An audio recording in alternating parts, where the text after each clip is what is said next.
Hi, everyone. Come on in. It's Finance Fridays. It's the first Friday of March. Welcome to March. Um, I am Tamara Dervin with Money Basics. Money Basics was birthed out of my passion for financial literacy, and Money Basics counsels, coaches, individuals and couples on money management topics and issues, and helps them create their financial goals and helps them create budgets to achieve those financial goals. I also do financial workshops. As a lot of you know, as you've been watching Finance Fridays, my background and my 9 to 5 is rooted in accounting and finance. I'm an auditor in my 9 to 5, and I work for a federal financial regulatory agency. But Money Basics is, like I said, it was birthed out of my passion for financial literacy, and I decided to do this series where we do Finance Fridays, where we discuss financial issues or topics that people are wondering about. And I try to provide informative information to help you navigate some of those financial topics. So I do want to send a shout out, a thank you to Loria Green. This topic comes from a suggestion that she gave from the last Finance Fridays, and it talked about her recommendation was to talk about going from a 2-income household to a 1-income household. And I will say that Loria mentioned that because she is recently widowed, just as I am. My husband, a lot of you know, my husband passed away in December of 2016. And all of a sudden, one day, our home went from a 2-income household to a 1-income household. So this topic is near and dear to me, and it's a topic that I have journeyed through on more than one occasion, not only just losing my husband in this December of 2016, but also there was a season in our marriage where all of a sudden my husband found himself without his full-time job. So I have journeyed through this topic, budgeted through this topic a couple of times, and today I want to just provide some high-level tips and a high-level blueprint of some things that you should do when this may unexpectedly happen. Also, there's a category of you that may be out there that this is something that you have discussed with your spouse that you are looking to do in your home, with going from 2 incomes to really relying on only 1 income in your home. Whether you plan to continue working in a 2-income household and just relying on 1 income, or actually the other person, one of the spouses, actually quitting their job and staying at home, whether it's for children reason, or maybe even you all are thinking about an entrepreneurial venture where you all would just rely on the 1 income to sustain you while you're building a business. So the things that we're going to discuss, they can apply to a myriad of scenarios, whether you are you've been recently laid off, if you've recently lost your spouse as it relates to death, or if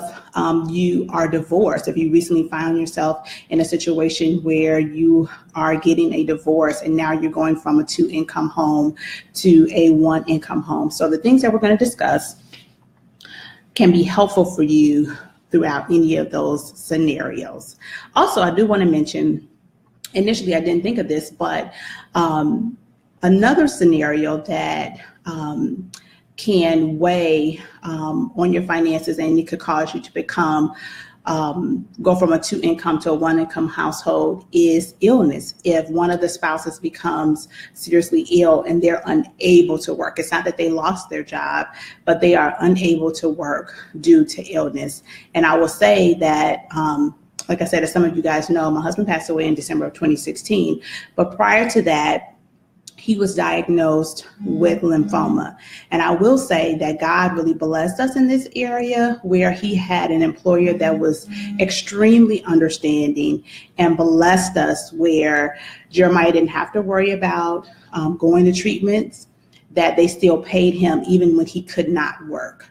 But there are some instances where sometimes you face an employer that's not as understanding and forgiving when you find yourself in that situation and you're unable to work.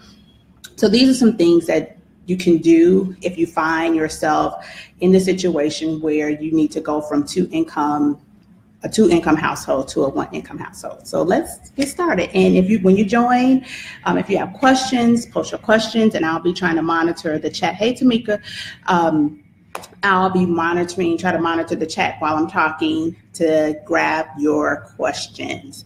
Okay, so the first thing I want to say is, you guys know that I always, with Money Basics and when I give even financial wisdom, I always, because my life is rooted and grounded in my relationship with God, I always marry the practical tools of financial management or money management with the spiritual tools that God has given us. And at the end of the day, God provides. He provides, like I told you, our testimony with God providing Jeremiah with income even when he couldn't work. But God provides in a number of ways. We don't know how he's going to do it, but he does. And he also gives us the wisdom to navigate the various situations that life brings. So I want you to remember that God provides, and he also gives wisdom in various situations and circumstances. So as we go through, here's some tips. And like I said, these are some high-level tips that you can do if you find yourself in a situation of going from a two-income household to a one-income household. The first thing that I want you to do is to breathe. Don't panic. Don't waste time and energy worrying, okay? And don't stick your head in the sand like the problem is just going to go away if you just don't pay attention to it, because it's not, okay? Like I said, God is a provider, so we're not going to be anxious about the situation that has just occurred. We're going to breathe, take a breath, and say, okay, this has happened. These are the steps that I need to do to really look at my finances and see what I have to work with before I go to a level 10, okay? So we're going to breathe, don't panic, don't waste time and energy worrying. We're going to go forward and tackle the situation head on, okay?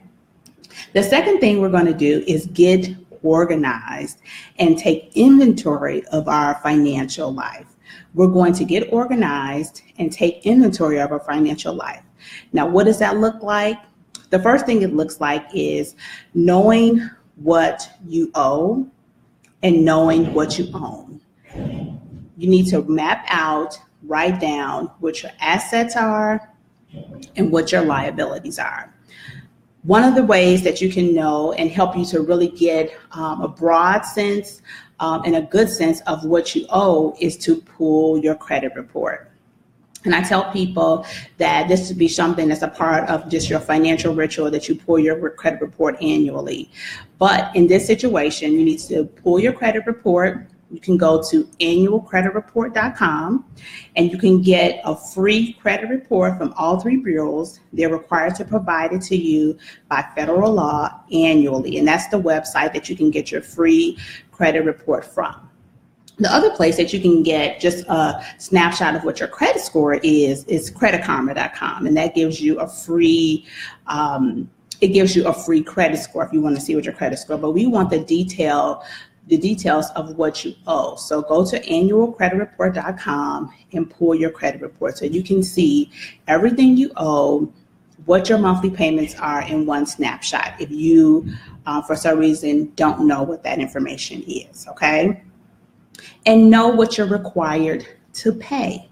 So in the various situations and scenarios that I presented, like for example, if your spouse has passed away, there are some debts that if they were only in your spouse's name, that you as the deceased person's spouse, you are not liable for, you are not required to pay. Now, there are a very few of bills, like for example, there are some medical bills that they would say that you are required to pay. However, they won't show up on your credit report. So I'll let you simmer with that. But Credit cards, if they were only in your spouse's name, you are not liable for that debt. Okay, so sit down and evaluate what you owe and what you are required to pay. The other scenario that we spoke about was divorce. So in a divorce, consult your legal counsel and understand what in that situation, what you're agreeing to, what you are required to pay in that divorce. If there's joint debt, if you're only required to pay half of it, so really understand what you are required to pay. The scenario of job loss. Think about in your spouse losing their job, if there are any debts that are specifically in your spouse's name, the spouse that lost a job, that you can go to the creditor and discuss the situation that has occurred, that your spouse no longer has an income, to see what payment plans or assistance programs that are available to assist with that debt. Make sure that you engage creditors sooner than later. Like I said at the beginning, attack the situation head on. Don't stick your head in the sand.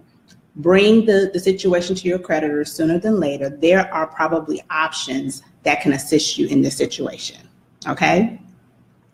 And then the next thing I said is know what you owe, but then know what you own.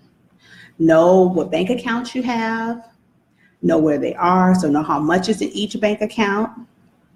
Insurance policies, whether it's health insurance, life insurance. Like I said, we have a lot of different situations, so you need to understand what resources are available to you to help you move forward in paying and maintaining your monthly budget. Okay, so know what resources are available to you. Investment accounts, retirement accounts. So these are things that you need to think about, especially if your spouse passes away. Know what was in their name that may, resources that may be coming to you. So insurance, retirement accounts, investment accounts. Know what you own. Also, sometimes people forget about Social Security benefits, especially if you have children, Social Security benefits that are available to them to help take care of them. So get started on that sooner than later, engaging Social Security to retrieve those benefits. And I will tell you from experience with engaging with the Social Security office that it's not a quick process. So the sooner you engage them, the better, okay? So we talked about getting organized and taking inventory of your financial life. So after you kind of have a blueprint of, okay, I know what I owe, I know what I own, and I know what's my portion to own in this. Now let's pull out your budget, your monthly budget, to understand what your regular monthly income will be now in this new scenario, this new situation with one income, and know what your expenses are, your current expenses are. Okay.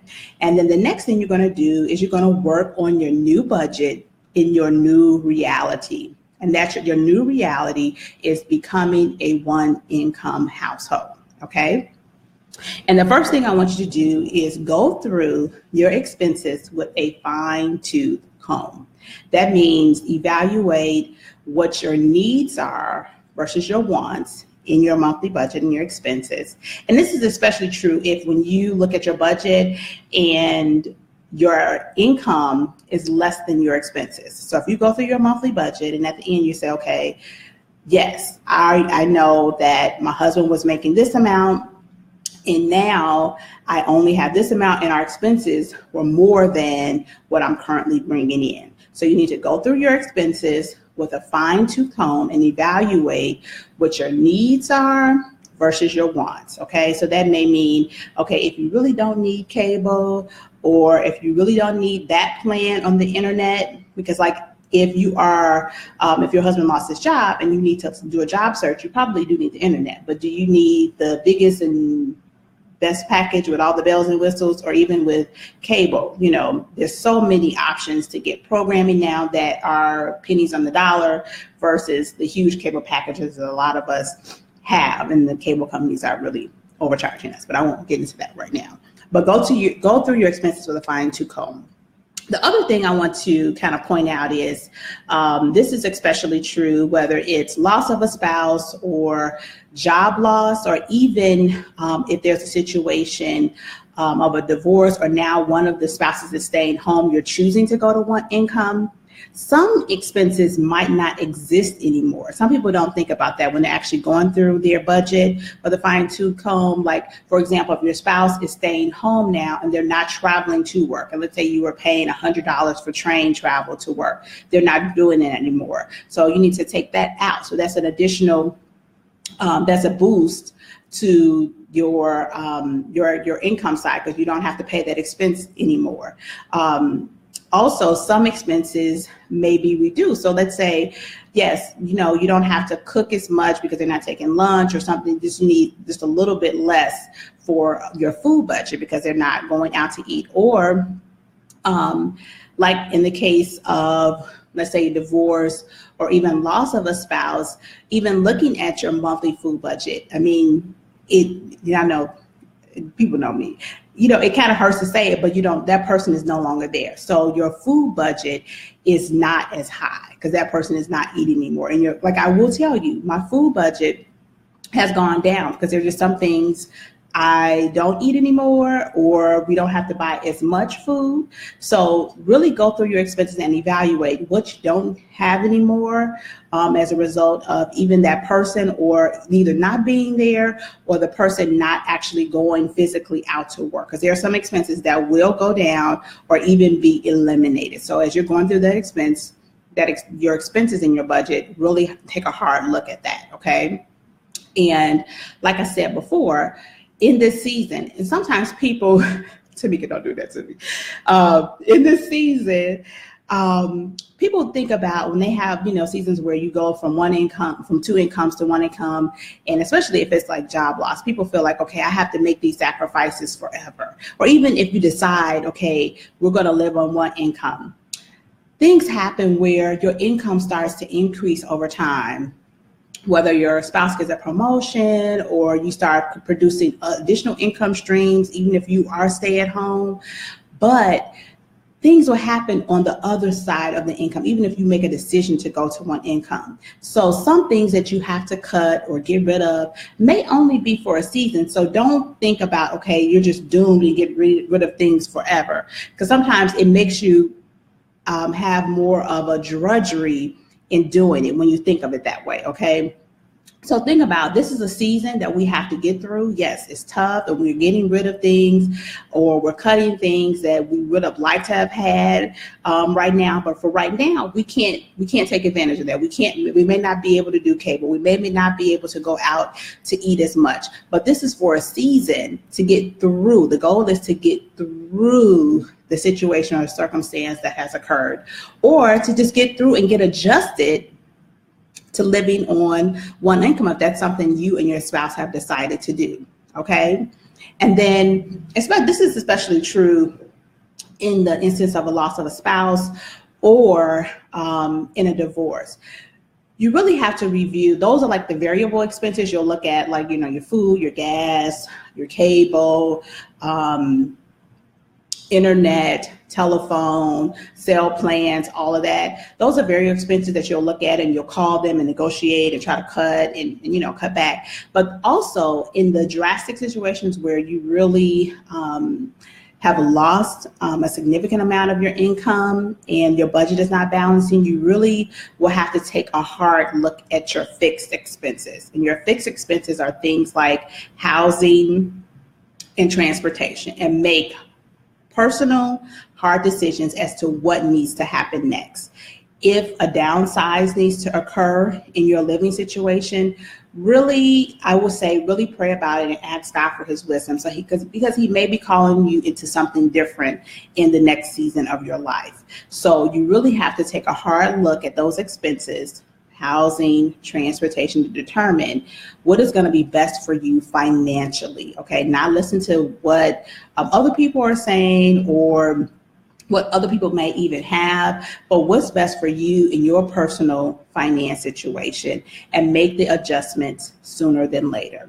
Now, I know in the loss of a spouse, they tell you not to make any, rash decisions or quick decisions within like the first year, but really make sure you're in a good financial place to make sure that you're making the best decisions for you financially so that you don't get into a really hard place financially. Okay. And like I said before, talk to your creditors sooner than later. That's, your mortgage company, if you have a car, whether it's credit cards, student loans, whatever your credit situation is, talk to your creditors sooner than later, because there may be programs available to assist you in getting through and paying those bills, whether it's a payment plan or even assistance to reduce or even eliminate the bill. So you never know what's available until you speak up and let your creditor know what situation has occurred and what may be available for you for assistance. Okay.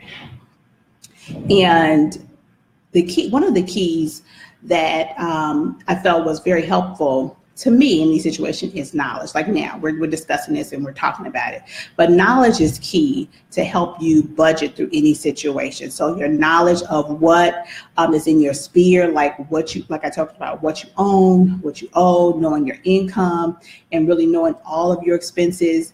If you haven't tracked your expenses before, or you haven't tracked them in the past, I would suggest that you start to track your expenses for 30 days to make sure that you're capturing everything that you normally spend. So track your expenses to make sure you know exactly what is going out, so you know how you need to make adjustments. So knowledge will be key in helping you budget through your current situation. Okay. The next thing is to identify your priorities with your budget and your new financial realities. So as you look at your budget, you have your income, you have your expenses, and you've gone through your expenses with a fine-tooth comb, and you know, okay, these are the things that I have to pay.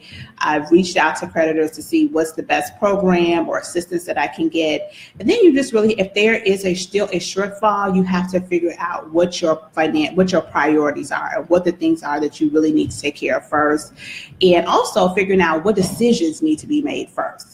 If you have to make a decision regarding housing, if you happen to make a decision regarding, let's say, car or things that you've done in the past with your kids, and maybe you can't do that, so you may need to sit down and have a family meeting and talk about what the new financial realities are in your home. You need to set priorities and start to knock them down one by one, okay? And then the next thing I want to talk about is, or say that you should do in this situation, is get support and help when and where you need it. A lot of times we go through these situations in isolation, which causes us to feel overwhelmed and helpless. You feel overwhelmed, you feel helpless in tackling the situation and handling the situation. The best thing is to get help as soon as you can, as soon as you know you need help, and in the areas that you know you need help. So like if you need legal assistance with handling any legal things, whether it's with an estate or getting the money that's owed to you, or sorting out who owes what, or if you need financial help, like meaning that you need someone to sit down and help you work through your budget or help you figure out what you need to get rid of, or calling creditors and helping you work through your credit situation. Get help, okay? And it's tax time, so if you're going through this situation, or you went through this situation in 2017, I would highly advise you to talk to your tax preparer. If you've gone through a job loss, if you've gone through a death of a spouse or a divorce, talk to your tax preparer and tell your tax preparer what has happened to you in that in 2017 as it relates to those areas, because there are tax implications, some that may be beneficial to you and things that you don't know, but you have to be open and honest to let your tax preparer know what has occurred so they can tell you what things are available to you, whether it's filing status, additional deductions that you may be able to take based on those various categories, or things that you need to know with your income. So make sure you talk to, if you need legal assistance, talk to that person. If you need financial coaching or advising assistance, talk to that person. If you need tax, not if you need tax, but definitely tell your tax preparer what has occurred to you as it relates to going from a 2-income household to a one income household. They need to know this information, and it could be beneficial to you financially and with your taxes, okay? And then we're going to create a financial plan going forward, evaluating based on these new realities, what are my financial goals going forward? They will probably look a little different than they may have in the past. So make sure you sit down and figure out whether you are still, you're still a one income household, or if it's only now you yourself and on a one income household. Evaluate what your financial goals are so that you can continue to move forward financially. And then the next thing I want to do is just encourage you in these things where situations come up that we don't expect, especially if this situation happened unexpectedly. It wasn't that you decided as a household, because if you as a household made a decision to say, okay, I want to go from a two income household to a one income household, that's great. So in that situation, if you say, okay, we want to do this, how can you prepare for that? So what I would suggest is testing it out, start to live, even when you actually have two incomes coming in, start to live on only one income and save the other income, whether it's more savings in retirement or building up really your emergency savings, like, throw everything to the emergency savings, okay? But live really on one income. All of your expenses should be based on that one income. So that's preparation. That's when you expect it. If it's unexpected, you can actually kind of prepare for these unexpected things. And that's what I've talked about in the past. So preparing for the unexpected of going to one income looks like having a good emergency savings. I've said in the past, 3 to 6 months in a liquid account, a liquid savings account, a regular savings account, online preferably, because you get more interest, as I said in our last chat, but an emergency savings. We talked about before, insurance, having life insurance, okay? Get it, I would suggest, I've been through this where we weren't able to get exactly what we needed. Get it in if you're listening to this chat, and you're in your 20s and extremely healthy, get life insurance. I know that's not what you're thinking about. You're thinking about the latest and greatest hot shoes, handbags, trips. I don't know what guys always think about, but sneakers. But get life insurance early before you have any health challenges, issues. Get life insurance, okay? Because it will be valuable to you later in life, okay? It will be valuable to your family. So you never want to be in a situation where it's not available to you, or it's at an extremely high premium based on pre-existing health conditions where it may not be affordable for you and your family. So emergencies and things like that happen. So that's why it's key to have an emergency fund, health insurance, life insurance, even disability insurance. If for some reason, like you can't work and you need income coming into your household, that's when disability insurance can come into place. But also health insurance is key, because when, let's say, a serious illness comes into play, health insurance helps pay the high cost of healthcare, because healthcare is extremely high. The other thing I want to remind you guys of, especially when these emergencies and things happen, is make sure you keep your beneficiaries up to date on all of your accounts, whether it's insurance, investment accounts, retirement accounts. Make sure your beneficiaries are up to date. So if you're a person that has gone from a two-income household to a one-income household, especially if it's because of a loss of a spouse or a divorce, make sure you redo your beneficiaries to make sure that your family, your children are taken care of if for some reason something happens to you, okay? And that person that needs to handle your business, they're listed as your next beneficiary, okay?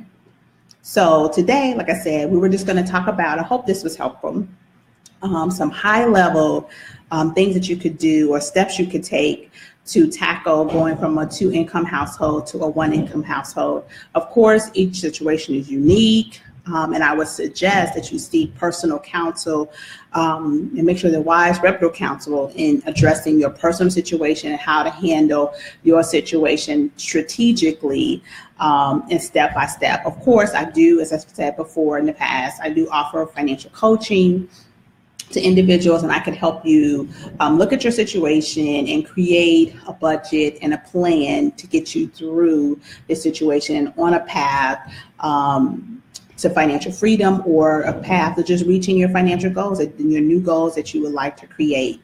The best way to contact me is Tamara, Tamara, at moneybasicsonline.com.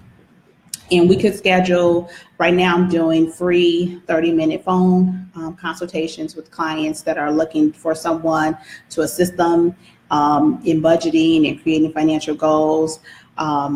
And we could discuss if it's a good fit for you, if you would like to work with me. But reach out and get help sooner than later. Like I said, God has a plan. He is a provider. He gives us wisdom. If you remember the scripture, Jeremiah 29:11, it says, I know the plans I have for you, plans for a future and a hope for that you didn't imagine. He has plans not to abandon you. So listen to God's wisdom as it relates to your finances. Apply that to your financial life and seek wisdom early.